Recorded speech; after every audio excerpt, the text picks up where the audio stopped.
the word motivate, and the word emotion actually have the same Latin root word, mot, M-O-T, which means move. Okay, so emotional intelligence is a huge motivator. It has the ability to move people in the right direction if we're able to practice it. And here's the good news, it's a learnable skill.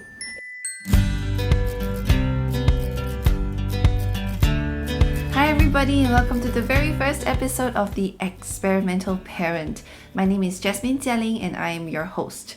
I'm very excited to be doing this podcast show because I went into parenting with just the memories of how I was raised and the sheer hope that everything was just going to come naturally to me when I laid eyes on my beautiful child.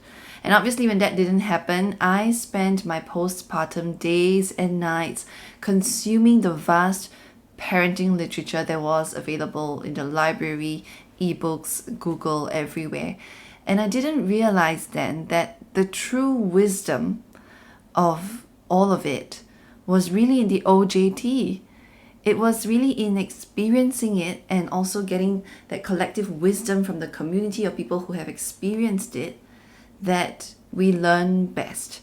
And of course, my greatest teachers, my children, were also the biggest motivations to why I wanted to really be more intentional and more mindful in my parenting. And I realized that while I was learning for them, I was also actually learning from them and with them.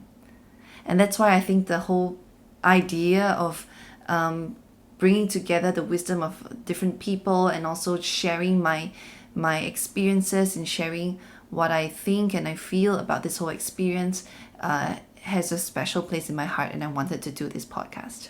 I also wanted to dedicate one episode to addressing the show title and why it is titled this way. By profession, I'm an adult educator and facilitator, and my expertise lies in soft skills. Emotional intelligence forms the foundation of all soft skills, and hence I drew very much into it. I got very interested and I decided to specialize and further my studies and development in the area of emotional intelligence. So that was a good thing for me because I didn't know at first, but as I became parent, I realized that emotional intelligence is the cornerstone of all relationships, including that of the parent and child. And the thing about parenting is that there is no manual to it. There isn't a template or an SOP that you can follow because every child is unique and so is every parent. So emotional intelligence becomes the compass that guides me and helps me navigate around the emotions of my child and myself as we go about every interaction of parenting, and help more people know how emotional intelligence is that compass in helping us navigate our parenthood journey. So many people might be asking, what has EQ got to do with parenting? And I think to answer that question, we have to get to the very core of what emotional intelligence is defined as. So in summary of all the definitions of emotional intelligence, the common keywords that you can hear is that it is the ability to understand and handle your own emotions, and then being able to understand and also influence the emotions of others. So I like to see it as 4 facets, and the very first beginning with ourselves. So it's an inward journey first of understanding ourselves, our patterns, how we think, feel, and act to a specific situation, right? And in knowing all of these things, we then are able to move on to the next facet of managing them. So self-management and also self-regulation is that ability to respond rather than react to a situation. And that's got to do with the whole makeup of our brain, which I'm going to deep dive a little bit into in just a bit. And then the third facet is about that outward journey now. It's the ability to sense, to be aware of the emotions of other people other than yourself. So I call this social awareness, and it's in our case with parents, being aware of the emotions of our children and being in tune with those emotions. Okay, and after you're able to understand how they feel, you're able to then harness those emotions to motivate them to address their issues, to influence how they feel and how they respond to different situations throughout their lives. And what's really interesting is that the word motivate, and the word emotion actually have the same Latin root word, mot, M-O-T, which means move. Okay, so emotional intelligence is a huge motivator. It has the ability to move people in the right direction if we're able to practice it. And here's the good news. It's a learnable skill. It can be learned, it can be practiced, it can be honed. And when we get to a level of mastery of that, a lot of the relationships that we have with people can be so much better and more effective. And that's why I really wanted to put EQ as a very big part of how it's influencing my parenting style, how it's helping me navigate the difficult interactions, the situations where I'm not quite sure, which style to adopt when I interact with my children. So once we have that awareness, both self and social awareness, inward and outward, and we are trying to help our children to co-regulate, and I say co-regulate because children actually don't have the ability to self-regulate. And when I say don't have, it's not because they don't want to, or they just haven't learned it. They are developmentally not able to. Okay, and at this point, I think it'd be helpful to get to the whole anatomical part of it, the whole science behind emotions and emotional intelligence. Okay, so our brain, it's divided into several parts, okay, but the part that deals with emotions, our emotional center, is what we call the limbic brain, right? So that's where the amygdala, we have two of it, so where the amygdala resides in, and the amygdala is the emotional center. So it controls feelings, it controls memory, how we feel, and so on. Then there is the neocortex, the prefrontal cortex. It's the part that controls impulse. It's the part that has to do with our rational thinking, problem solving, critical thinking, reasoning. Okay, that's the prefrontal cortex. Now, the amygdala is already fully developed at birth, right? So we are able to feel fully at birth. But the prefrontal cortex only fully matures when we turn about 25, 26 years old.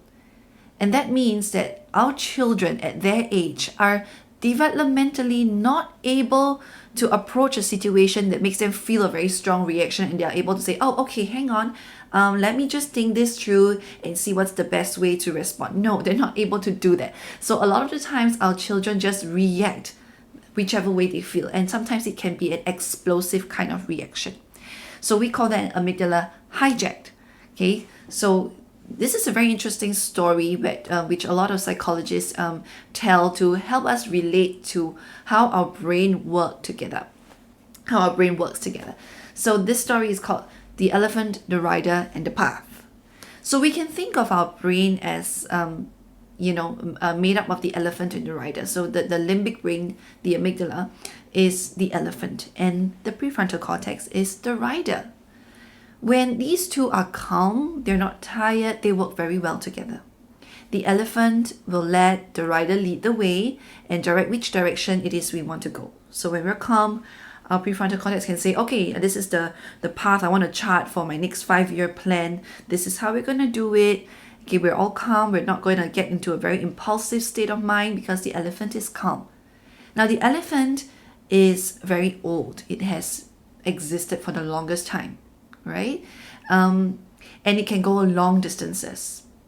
Well, the rider is always, very forward thinking, but younger, and the rider needs a lot of energy to think. So that's the reason why, from a day of working in the office and all, we're so tired. But on the weekends, when we're just chilling and we're just doing stuff with our family, we don't really need as much energy, and you don't feel yourself get so jaded because the elephant, the amygdala, right, that limbic part of our brain can go on for a long time. Whereas the prefrontal cortex takes a lot of energy to do things. Now, the trouble is when the elephant is upset, okay? When the elephant is upset or when it is tired, it tends to take over. So it will take over the rider. It will hijack, and it will say, okay, I'm not letting you lead the way anymore. I'm not going to let you tell me which way to go. I'm in control now. And the elephant will just go whichever way we want, to the point of sometimes throwing the rider off its back, right? So that is the amygdala hijack. It's when our amygdala hijacks our prefrontal cortex and say, okay, this is no time to think about this rationally. I am going to just react whichever way my memories, whatever my patterns in my brain tells me to, because it's primitive. It goes back a long time, right? Whatever my fight, flight, or freeze response tells me to. Now, historically, primitively, this is essential to survival because it helps our bodies to quickly go into a fight, flight response so that we can avert danger. Imagine a big bear, coming at you. This is what our brain helps us to do, so that our body quickly switches into high energy mode and it can quickly avert that danger. In modern day context, it just leads us to kind of explode with emotions, and they tend to be quite angry, emotions that causes us to either fight or flee. So when there's a charted path, when our brain is perceiving a familiar pattern, or our brain has formed a pattern that it can just follow on an autopilot and be very efficient by following, and the elephant allows the rider to lead the way, and the rider has enough energy to go on this journey, everything is great. Okay, we are at our optimal functioning state when it comes to our brain. Okay, so as of now, in our children, the rider is not fully mature, right? So more often than not, the elephant is taking control. So what we need to do is to then help our children make sense of all these big feelings that they are feeling at that point in time, and to help them to chart the way, to help to tell their rider, okay, here's what you can do, and to kind of chart that path for them so that they are creating optimal patterns that help to promote problem solving, that are more optimistic instead of, very closed, very pessimistic, very explosive kind of patterns. Okay, and that's our role as parents, as people who are more discerning, as people who are emotionally intelligent, who are practitioners of emotional intelligence, what we can do to help our children who are not yet there. Thanks for tuning in to the Experimental Parent. Remember, we are all in this together. So if you have a story, topic suggestion, or feedback you'd like to share, we'd love to hear from you. You can DM me on the show's Instagram, The Experimental Parent, or leave a comment here. If you enjoyed this podcast, don't forget to like or subscribe so you never miss out on future episodes. Your support means the world to us. So let us know, how was your experiment today?